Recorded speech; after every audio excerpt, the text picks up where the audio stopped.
வக்கீல் உதவியா இருக்கிறாங்களாம்மா? ஆமா சித்தப்பா, அவ வெறும் லாயர் மட்டும் இல்ல, எனக்கு ஒரு நல்ல ஃப்ரெண்ட். பர்சனலா இதுல ஈடுபாடோட தான் இருக்கா. ஏம்மா, நம்ம கொஞ்சம் கேப்பு விட்டுட்டோம்னு நினைக்கிறேன், சரியா? இல்ல சித்தப்பா, நான் முதல்ல பாஸ்கரை பார்த்துட்டு வந்த அடுத்த நிமிஷமே இது முடிவு பண்ணதான். அவரு உறுதியா சொல்லிக்கிட்டே இருந்தாரு. ஸ்டேஷன்லயும் அதுக்கு தகுந்த மாதிரி சில விஷயங்கள் தப்பாவே படுது. அவரு போன்ல கைட் பண்றாரு. அவர் சொல்ற மாதிரி தான் எல்லாம் நடக்குது. இங்கெல்லாம் நாளும் செந்திலோட நினப்பு உன் மேலேயும் குழந்தைங்க மேலேயும் தாம்மா இருக்கும். ஆமா சித்தப்பா, அது உண்மைதான். என்னதான் போன்ல தொடர்ந்து பேசிக்கிட்டே இருந்தாலும் நேர்ல பார்த்து நேர்ல பேசி சந்தோஷப்படுற மாதிரி இருக்காதுல்ல.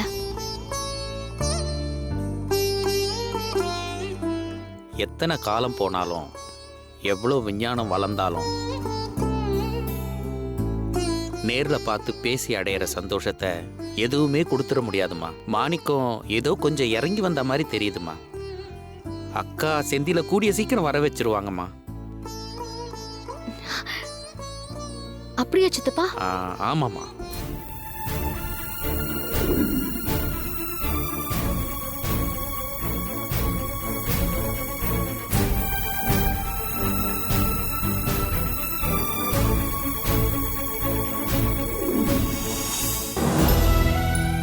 உண்மையிலேயே அப்படி எதுவும் நடந்தா அட்லீஸ்ட் அத்தை மனசுக்கு கொஞ்சம் நிம்மதி கிடைக்கும்.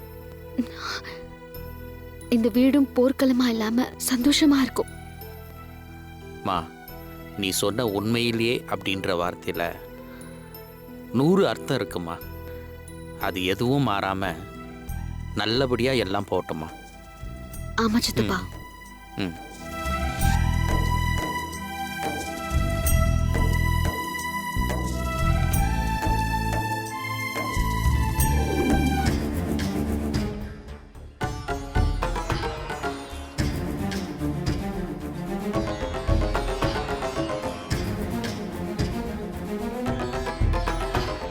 இந்தாடா தண்ணி குடி. என்னப்பா தண்ணி கொடுத்து சமாதானப்படுத்த பாக்குறீங்களா? பா, நானும் உங்களை 3 நாளைக்கு ஒரு தடவை பார்த்து புலம்பிட்டு போறேன். ஏதாவது பிரயோஜனம் இருக்காப்பா?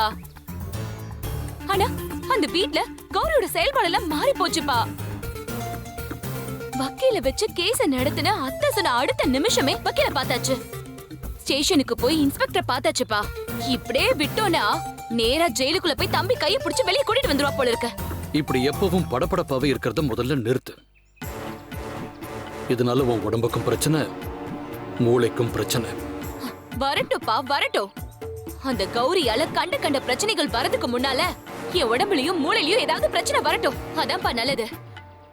மூளையில வந்தா பைத்தியக்காரின்னு சொல்லுவாங்க, அதுதானே? சொல்லட்டும்ப்பா, சொல்லட்டும். அதுதான் சரி. நான் அப்படியே ஆயிட்டு போறேன். சுத்தி நடக்கிற எந்த கண்டாவையும் என் கண்ணுக்கு தெரியாது பாருங்க. தாமரை, உனக்கு எவ்வளவு கோபம் இருந்தாலும் அதை கொண்டு வந்து என்கிட்ட கொட்டு.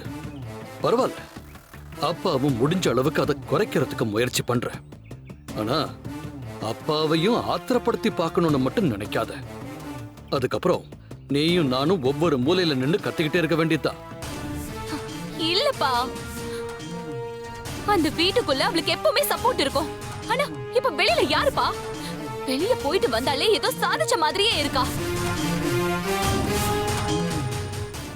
ஏப்பா, நம்ம என்ன அவ்வளவு மோசமாவா இருக்கோம்? ஒரு விஷயத்துல கூட அவளை மண்ண கவ வைக்க முடியலப்பா. ரிசல்ட் வந்தா அவ வீட்டை விட்டு போறேன்னு சத்தியம் பண்ணிருக்காப்பா. இப்போ அவ அதுலயும் இறங்கி கண்டிப்பா வெளியே கொண்டு வரேன்னு அடிச்சு சொல்றாப்பா. கொஞ்சம் புலம்பல நிறுத்துறியா தாமரை? என்ன பேசுற நீ?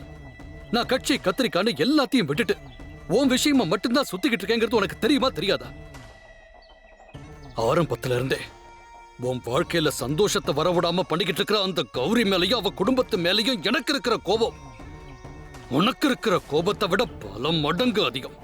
அப்புறம் ஏன்பா, ஏன் சின்ன சின்ன விஷயத்துல கூட நம்ம தோத்துக்கிட்டே இருக்கோம்? இல்லம்மா, ஏதோ நித்யா விஷயத்துலதான் என்னவோ மிஸ் ஆயிடுச்சு.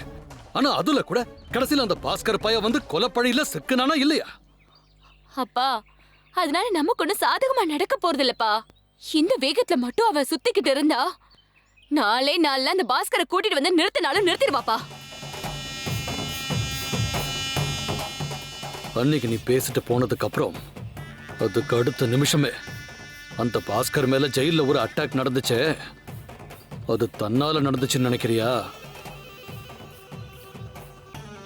நீங்க தான் ஏற்பாடு பண்ணிருப்பீங்க. ஆனா அதனால நமக்கு ஏதாவது சாதகமா நடந்துச்சாப்பா?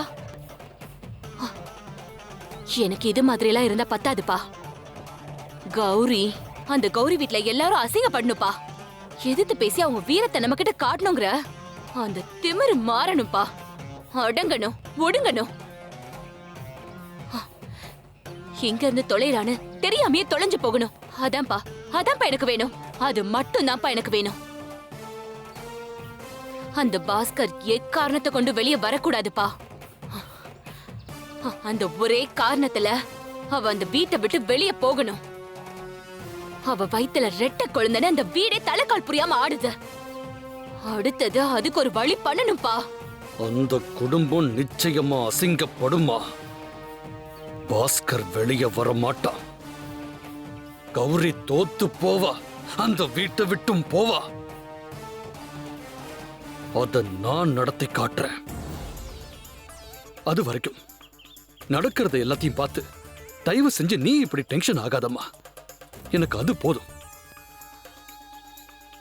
அந்த பாஸ்கர் விஷயமா எனக்கு ஒரு நல்ல சோர்ஸ் கிடைச்சும் அதை நான் மிஸ் பண்ணிட்டேன். நான் பிடிக்கிறேன், மறுபடியும் அதை பிடிக்கிறேன். நீ நினைக்கிறது எல்லாத்தையும் நடத்தி காட்டுற. முதல்ல அந்த கௌரி வீட்டை அசிங்கப்படுத்துற. சொல்லி அழக்கூட நாதி இல்லாம பண்றேன்.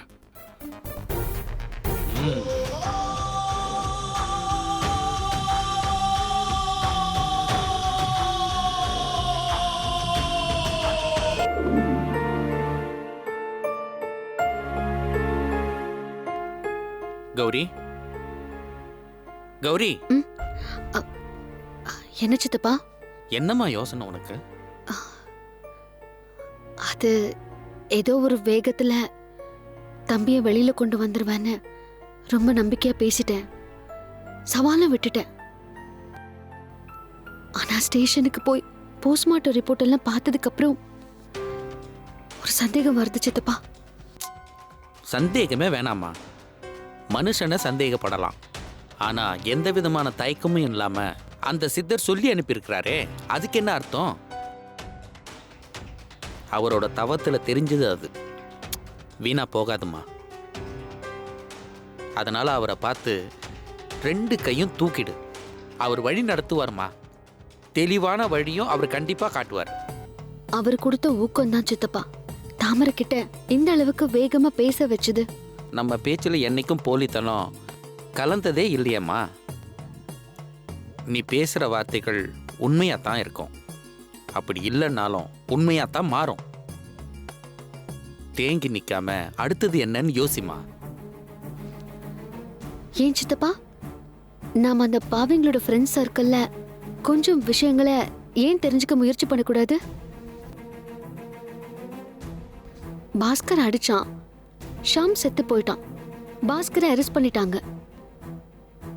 இதுக்கு இடையில நமக்கு சாதகமா ஏதாவது நடந்திருக்க வாய்ப்பு இருக்காதா? போஸ்ட்மார்ட்டம் ரிப்போர்ட் வரைக்கும் கரெக்டா இருக்கும்போது போலீஸ் ஏன் ஒரு முடிவுக்கு வராம இன்னும் அவனை விசாரணையில வச்சு ஏன் விசாரிக்கணும்? எடுத்துக்கோ. என்னப்பா கௌரி புலம்பல் நிக்கலையா? நீ கேக்குற எல்லா கேள்வியும் நியாயமானதுதான். அத பத்தி பேசுறதுக்கு தான் இப்ப உங்களை வர சொன்னேன். ஏதாவது க்ளூ கிடைச்சதா? உனக்கு தோணுன மாதிரி சந்தேகம் தான் எனக்கும். அது நம்ம கேஸுக்கு யூஸ் ஆகுற மாதிரி இருக்குமா? கண்டிப்பா.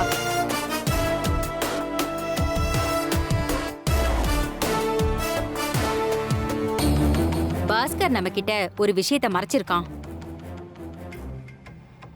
அதே மாதிரி அந்த இன்ஸ்பெக்டரும் நம்ம கிட்ட அதை பத்தி பேசவே இல்லை. நம்ம பாஸ்கரை சந்திக்கிறதுக்கு முந்தின நாள் ஜெயிலுக்குள்ள அவனை ஒரு ரவுடி அட்டாக் பண்ணியிருக்கான். பிரச்சனை ஜெயிலர் வரைக்கும் போயிருக்கு. இந்த விஷயம் இன்ஸ்பெக்டருக்கும் தெரிஞ்சிருக்கு. ஆனா அத பத்தி நம்ம கிட்ட எதுவுமே பேசல. ஆமா, ரொம்ப சாதாரணமா தான் பேசினாங்க. அது மட்டும் இல்ல கௌரி, பாஸ்கரை பார்த்து கொலைய ஒத்துக்கோன்னு சொல்லி மிரட்டியிருக்காங்க.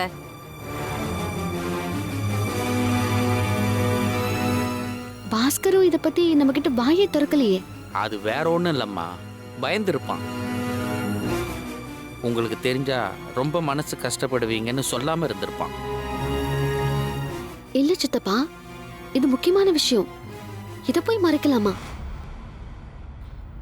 ஓவரால் இப்ப நாம இந்த மீட்டிங்ல முடிவு பண்ண வேண்டியது பாஸ்கரோட கொலை கேஸ் ஜோடிக்கப்பட்ட கேஸ். அப்படி ஒரு முடிவெடுத்து அடுத்த ஸ்டெப்ப வைக்கணும். அப்ப இருந்தே நம்ம இப்படித்தானே யோசிக்கிறோம்.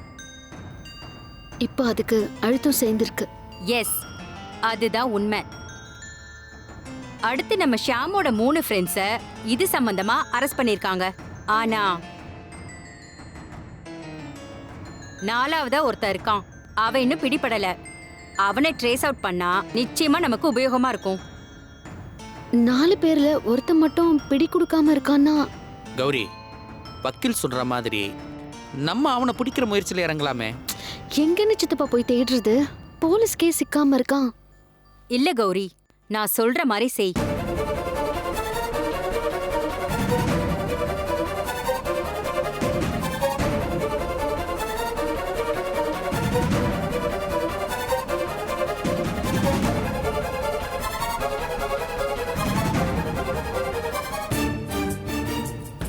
அந்த மாதிரியே செஞ்சிடலாம். என் மனசும் அவன் கிடைச்சிருவான்னு தான் சொல்லுது. கௌரி, ஏற்கனவே நான் சொன்னதுதான், தெய்வ வாக்கு பலிக்காம போகாது. தைரியமா இரு.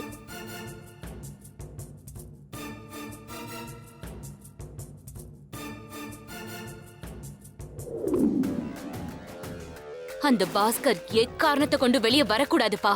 அந்த ஒரே காரணத்துல அவ அந்த வீட்டை விட்டு வெளியே போகணும். சார், நான் இந்த விஷயமா ஆப்போசிட் பார்ட்டியை பார்த்துருந்தா எனக்கு அமௌண்ட் இன்னும் அதிகமாக வந்திருக்கும். ஆனால் தெரியாத இடத்துக்கு போகிறத விட தெரிஞ்ச உங்ககிட்ட வர்றது பெட்டர்னு வந்திருக்கேன். இது மட்டும் உங்கள் கையில் இருந்தால் பாஸ்கர் வெளில வரத்துக்கு வாய்ப்பே இல்லை. ஏன்னா இதில் சம்மந்தப்பட்டவங்க உங்களுக்கு பேருதவியாக இருப்பாங்க. என்னை இப்போ போலீஸ் தீவிரமாக தேடுது. அவங்க கிட்ட மாட்டுறதுக்குள்ள இதை நீங்கள் வாங்கிக்கிட்டிங்கன்னா உங்களுக்கு யூஸ் ஆகும். நித்யா மேட்டரில் தான் உங்கள் காசுக்கு மரியாதைலாம் போயிடுச்சு. ஆனால் இதில் 100% கேரண்டி. யோசிங்க.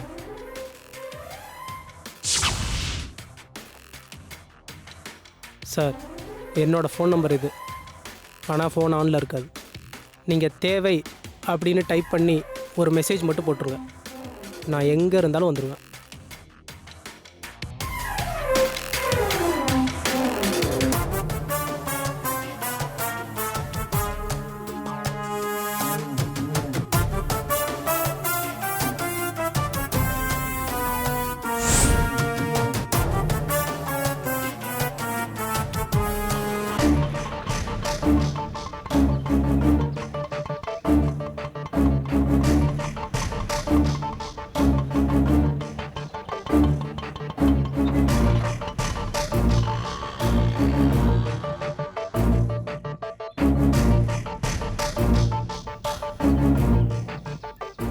அக்கா, உன்னோட கோவத்தெல்லாம் எங்கேயே கட்டி வச்சுட்டேன் கூட உள்ளவா.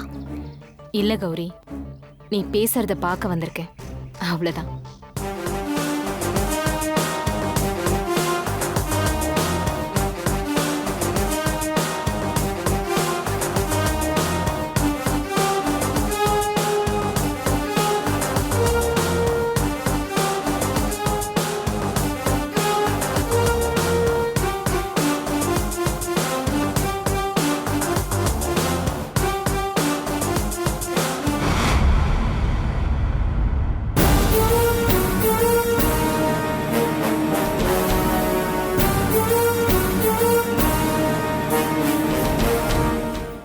அடடடே, வாங்க வாங்க வாங்க. அது என்னவோ தெரியல, இப்பெல்லாம் எங்க வீட்டுக்கு அடிக்கடி உறவுக்காரங்க வந்து வந்து போயிட்டே இருக்காங்க. ஆனா ஒண்ணே ஒண்ணு, யாரும் உறவு கொண்டாட வந்திருக்க மாட்டாங்களே. அது என்னவோ உண்மைதான். சண்டை சச்சரவு தேடி தேடி வராங்க. நான் எவ்வளவுதான் சொன்னாலும் அதை நம்பாம கடைசியில வீண் வம்பு வளர்த்துக்கிட்டு தான் போறாங்க.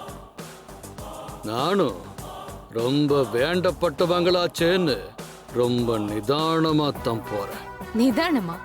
நீங்க நம்பிட்டோம் சார்.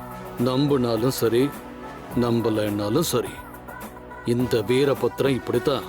உங்களோட பெருமைய நீங்க உங்க வாயால பேசி அத நான் கேட்கணும்னு அவசியம் இல்ல. ஏற்கனவே என் வீட்டுக்காரரும் என் தம்பியும் இங்க வந்து கேட்ட அதே கேள்விய நான் கேக்குறேன். ஷாம் யாரு?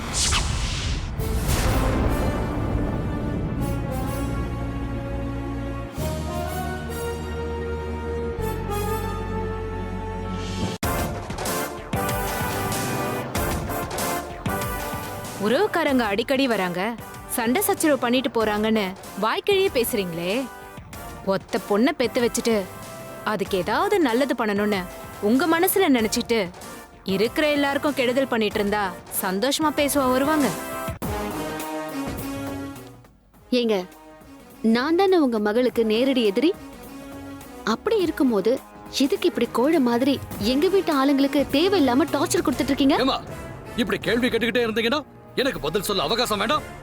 ரெண்டு பேரா வந்து கேள்வி கேட்டுட்டு போயிட்டே இருந்தீங்கன்னா நான் பதில் சொல்ல ஒரு இடைவெளி கொடுக்க தேவையில்ல. இப்படிதான் அன்னைக்கு உன் புருஷனும் தம்பியும் வந்து இதே மாதிரி அந்த சாம் யாருன்னு எனக்கு தெரியுமான்னு கேட்டாங்க. எனக்கு தெரியாத ஒருத்தரை பத்தி என்கிட்ட வந்து கேள்வி கேட்டா எனக்கு தெரியாதுன்னு தானே நான் சொல்ல முடியும். வேகமாவும் கோவமாவும் பேசிட்டா எந்த உண்மையும் இல்லைன்னு ஆயிடாது. ஒவ்வொரு தடவையும் ஏதாவது பிரச்சனையோடவும் நீங்க எங்க வீட்டுக்கு வர்றதும், எங்களை மட்டும் குறிப்பா பகையாளியாக்கி பேசிட்டு போறதும் வழக்கமா நீங்க வச்சிருக்கீங்க.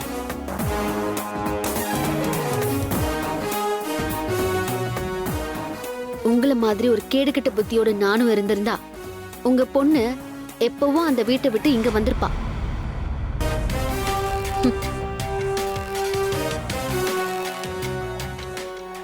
அவளும் என்ன மாதிரி ஒரு பொண்ணு தானே.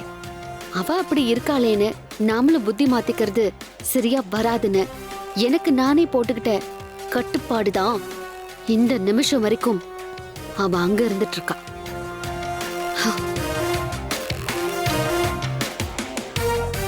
பாக்குற எல்லாரும் என்ன முட்டான்னு திட்டுவாங்க. அவ அப்படிதான்னு தெரிஞ்சும் சாதகமா நடந்துக்கிறியேன்னு பாடம் எடுப்பாங்க. அது எல்லாத்தையும் மீறியும் இந்த நிமிஷம் வரைக்கும் நான் எந்த கெடுதலும் உங்க பொண்ணுக்கு நினைச்சதில்ல.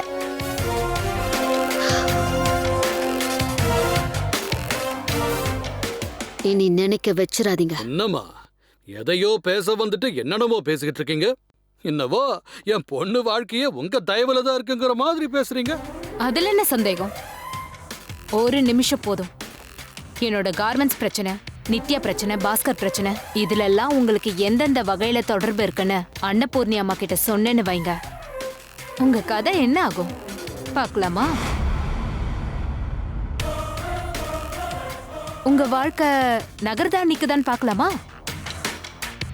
அது வரைக்கும் தொட்ட விஷயங்கள்ல ஒன்னுலயாவது மூக்கு அறுபடாம வந்ததுண்டா? யோசிங்க. ஒரே ஒரு தடவை யோசிச்சு பாருங்க. குட்டிக்கரணா அடிச்சு பார்த்தோம் குழப்பம் பண்ண முடியாம தானே தவிக்கிறீங்க. அந்த தவிப்புல தான் தப்பு தப்பா யோசிச்சது தப்புன்னு சீக்கிரமே எல்லாருக்கும் தெரிய வச்சிருந்தீங்க. இப்போ ஷாம் விஷயத்திலையும் அதே மாதிரிதான். ஏதோ விளையாட முயற்சி பண்றீங்க.